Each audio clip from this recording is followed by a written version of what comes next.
जब सुने के होई भोजपुरी गाना बस बजे के चाही गाना।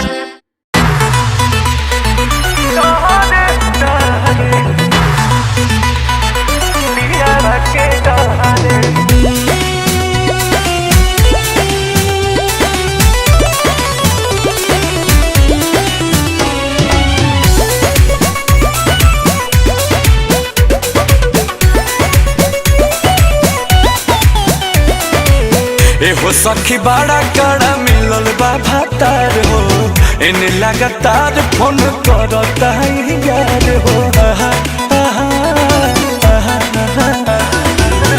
हो सखी बड़ा कड़ा मिलल बा भातार हो, इन्हें लगातार फोन करता है यार हो। कहता कि आव भेंट करे, कहता कि आव भेंट करे, जाहिला न पिया के डरे, ए सखी जाहिला न पिया के डरे।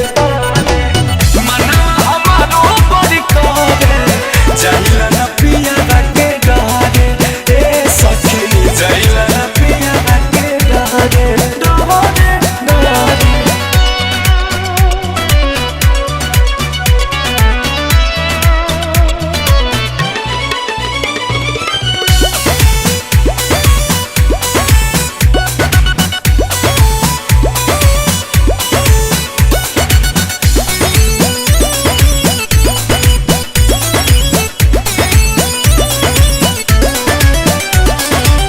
यार के न प्यार अब लागता हबे खहो, हाँ करेला बलमुआ सखी ऐसन देखा रे खहो। यार के न प्यार अब लागता हबे खहो, करेला बलमुआ सखी ऐसन देखा रे खहो। रहता हमेशा तत परे, रहता हमेशा तत परे, जाहिला न पिया के डरे, ए सखी जाहिला न पिया के डरे। मनवा हमारो बड़ी करे, जाहिला न पिया के डरे, ए सखी हो जाहिला न पिया के डरे, डरे डरे।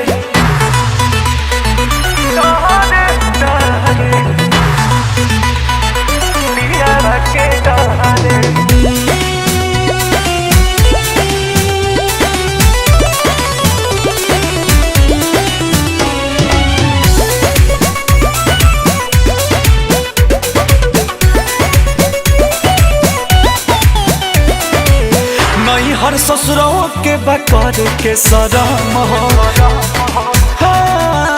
उन्हें गर्दा अंकुश में बाई में बलम हो। नहीं हर ससुरों के बकर के सरम हो, उन्हें गर्दा अंकुश में बाई में बलम हो। मर